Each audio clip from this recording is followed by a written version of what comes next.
Masih bersama saya Elvolia, pemirsa, kembali kami sampaikan 3 berita utama Kaltim hari ini.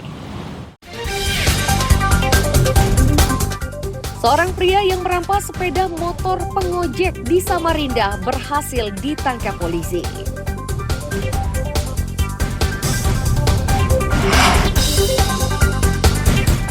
Antisipasi ancaman gondongan, pelajar sekolah dasar di Samarinda harus mengenakan masker saat bersekolah.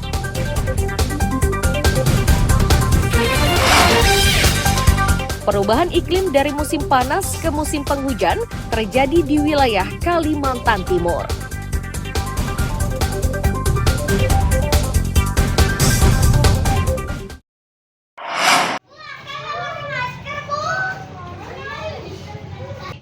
Pelajar di Sekolah Dasar Negeri 005 Jalan Urip Sumoharjo, Samarinda Ilir ini harus mengenakan masker saat mengikuti pelajaran di dalam kelas. Masker itu harus terus dikenakan hingga para anak didik tersebut tiba di rumahnya.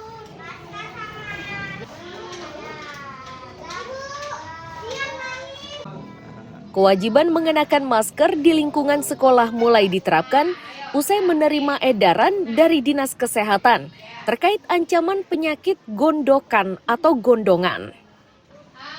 Pihak sekolah mengakui beberapa anak didiknya harus menjalani isolasi mandiri karena diduga terjangkit gondongan.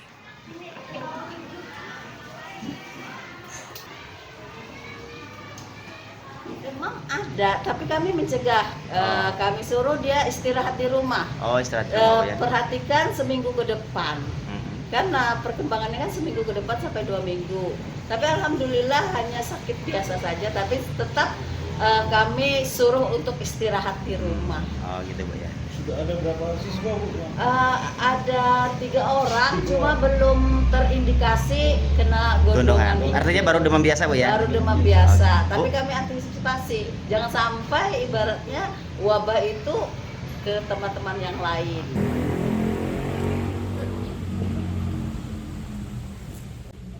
Dinas Kesehatan Samarinda hingga Selasa siang mencatat sudah 380 pelajar usia hingga 12 tahun yang terjangkit gondongan.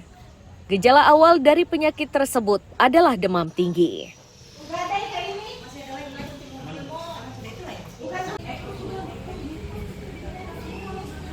Benar bahwa sekarang memang terjadi peningkatan kasus gondongan atau MAMS atau parotitis, di mana penyakit ini seperti kita ketahui adalah penyakit menular yang disebabkan oleh infeksi virus dan biasanya menyerang kelenjar parotis, kelenjar yang memproduksi air liur sehingga memicu pembekakan pada pipi ya, dan leher.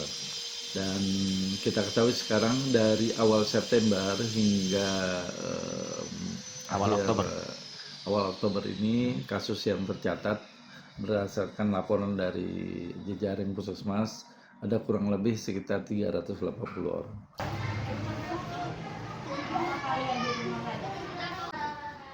Dinas Kesehatan meminta penggunaan masker di lingkungan sekolah ini diterapkan secara ketat, hingga ada instruksi lebih lanjut terkait penyebaran gondongan tersebut.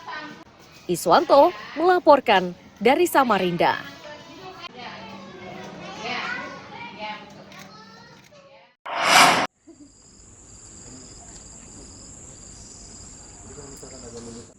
Bayi orang utan ini merupakan salah satu binatang yang dirawat di area rehabilitas dan klinik orang utan di Kampung Tasuk, Kecamatan Gunung Tabur, Kabupaten Berau.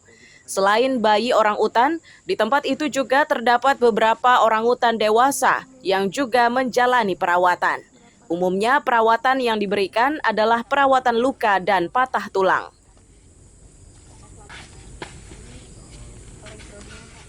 Koordinator Pusat Perlindungan Orang Utan menyatakan, binatang yang dirawat sebagian besar hasil evakuasi dari alam liar. Namun demikian, tidak sedikit dari orang utan tersebut hasil sitaan dari masyarakat yang memeliharanya secara ilegal.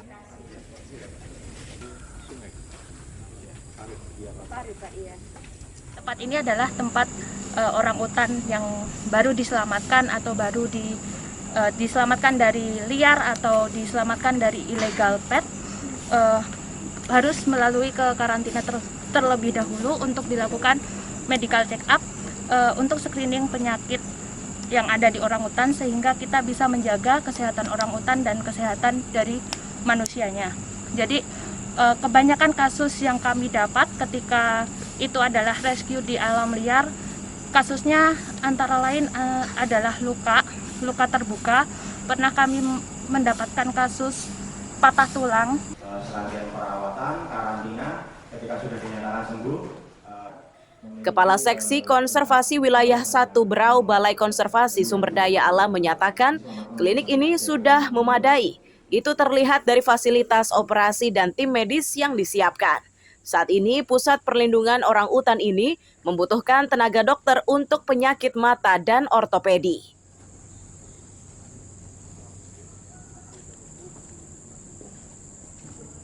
Fasilitas rehabilitasi ini berupa klinik dan karantina ya cukup memadai ya untuk upaya pelestarian dan penyelamatan orangutan.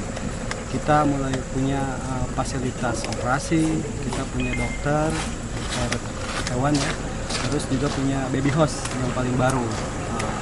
Kami akan berkembang untuk melengkapi sesuai dengan kebutuhan. Kadang juga ada perlu dokter spesialis, misalnya mata ya. Terus kadang ortopedi, kadang itu kami juga kadang datangkan dari luar seperti itu. Harapannya ya cukup memadai dan berkembang sesuai dengan kasus-kasus rehabnya oleh orangutan, kasus tertentu gitu. Di area rehabilitas dan klinik orangutan ini ada 15 orangutan yang menjalani perawatan, terdiri dari 4 orangutan dewasa dan 11 anak-anak.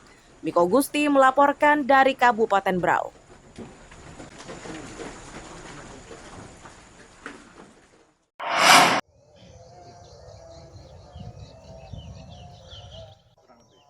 Petugas gabungan dari Balai Wilayah Sungai atau BWS Wilayah 4 bersama Badan Penanggulangan Bencana Daerah atau BPBD mengunjungi permukiman di wilayah Sungai Kapih, Sambutan Samarinda untuk mencari penyebab banjir yang kerap terjadi di daerah tersebut.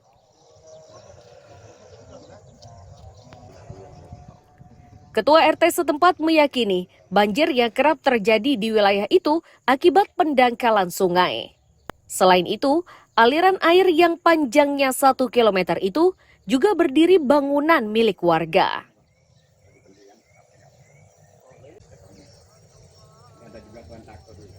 Karena memang volume untuk penampungan air Sungai Kapih ini sudah tidak mencukupi lagi. Tidak mencukupi lagi Ya, karena pendangkalan. Ada berapa panjangnya nih PRT? Kalau panjang keseluruhan sampai ke muaranya sekitar 1.350. 1.350 Nah, ya. cuma informasinya yang bisa ditangani sekitar 500 sampai jembatan. Karena kalau sampai ke sana sudah di belakangnya rumah-rumah orang sudah. Ada fondasi rumah orang, ada yang bangunan juga menancap di atas sungainya juga. Itu kan.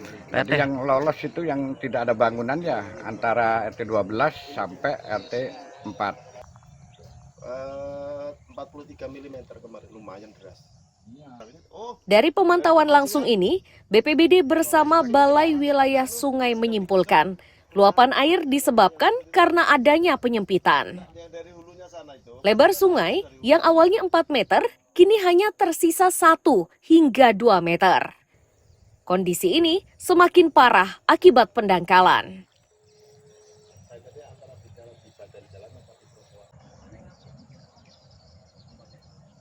Hari ini kita cek lokasi bersama Pak RT. Memang ternyata di Sungai Kapih ini namanya ya, aliran sungai ini memang terjadi penyumbatan. Awalnya katanya sekitar 4 meter sungai ini. Tapi karena banyak gulma, banyak rumput, sedimentasi juga ada, akhirnya mungkin variasi 1-2 meter. Nah, karena tidak mampu lagi menahan debit air, lalu lari ke pemukiman. Kurang lebih sekitar 4 RT, beberapa pemukiman yang posisi bawah ini terendam, bahkan sampai 1 meter lebih, beberapa tempat ibadah juga terendam. Kangontorjo sepinggang dalamnya. Untuk mengatasi ancaman banjir di Sungai Kapih ini, BPBD bersama Balai Wilayah Sungai akan melakukan pengerukan. Warga juga diminta untuk ikut menjaga aliran sungai agar banjir tidak lagi terjadi. Iswanto melaporkan dari Samarinda.